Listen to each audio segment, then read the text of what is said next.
English shorthand 80 words per minute, passage number 35. Get ready. 10 seconds. 5 seconds. Start.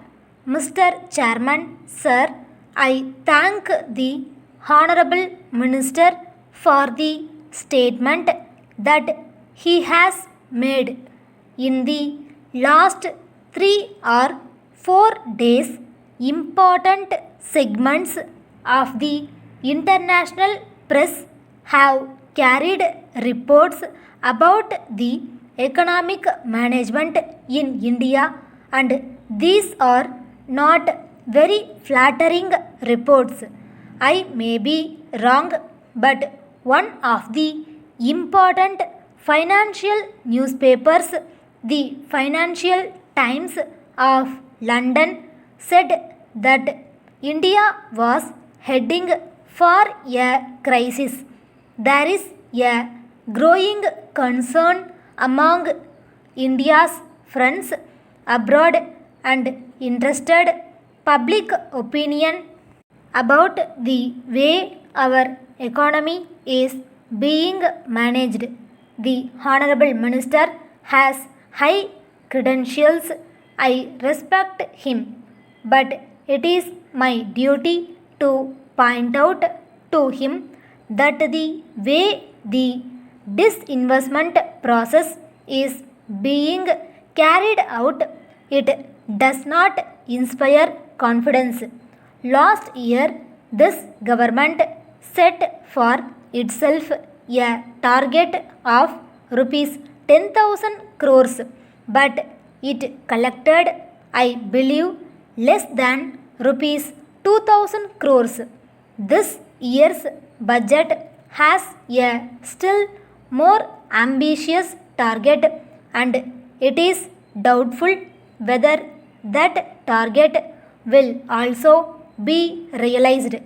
As far as the process of budget making with this government is concerned, it has become a norm that high promising high targets are laid at the time of the budget, but when the revised estimates come, sides are lowered, and when the accounts figures become available, I think quietly sides are further lowered.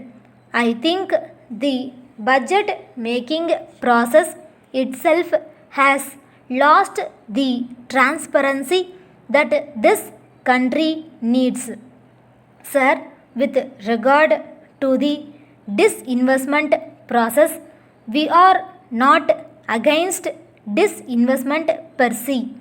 We started this process. We do recognize that in the situation in which this country is placed, there is a role for disinvestment. The Honorable Minister has himself mentioned that although this government is trying very hard, there are not many takers for a large number of public sector units. This is a reflection, among other things, on the way our economy is being managed.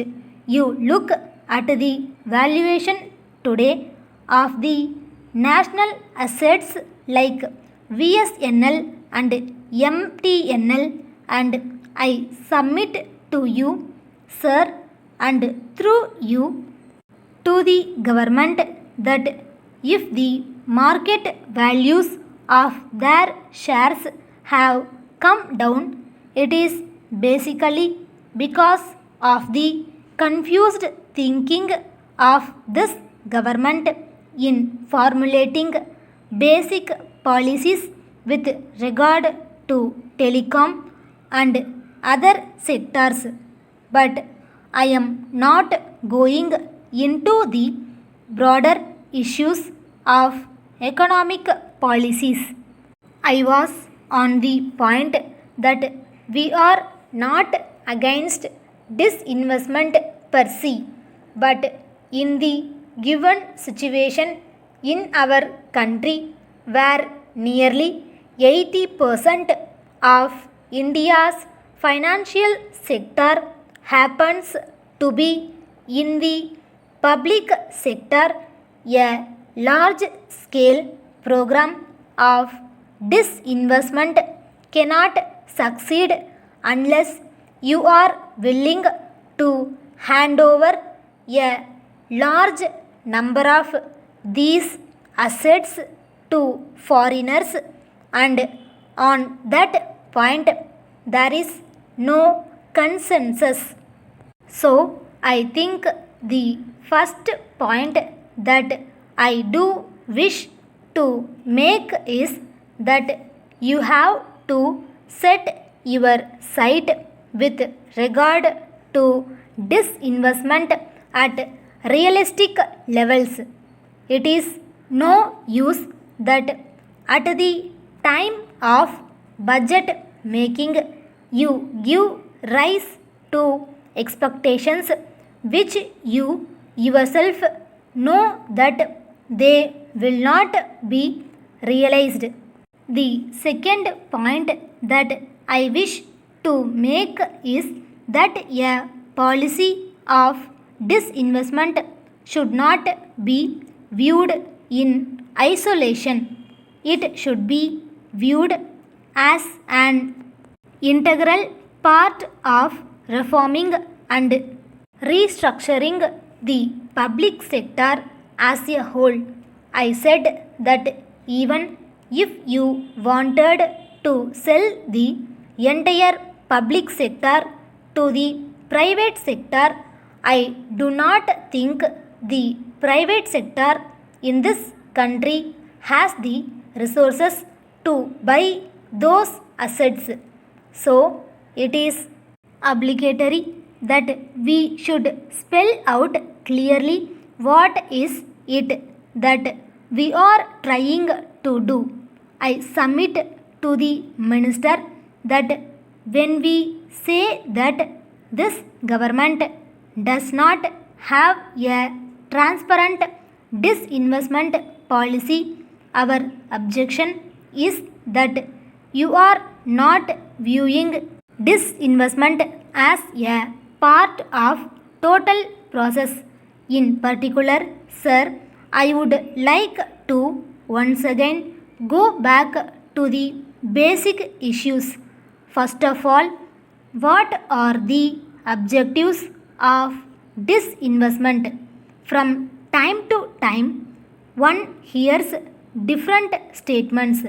Ministers come, ministers go.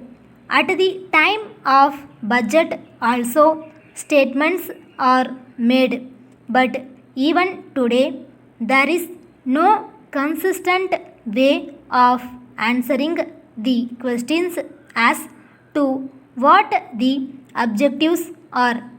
First, sir, I could be disinvestment to raise resources for further expansion.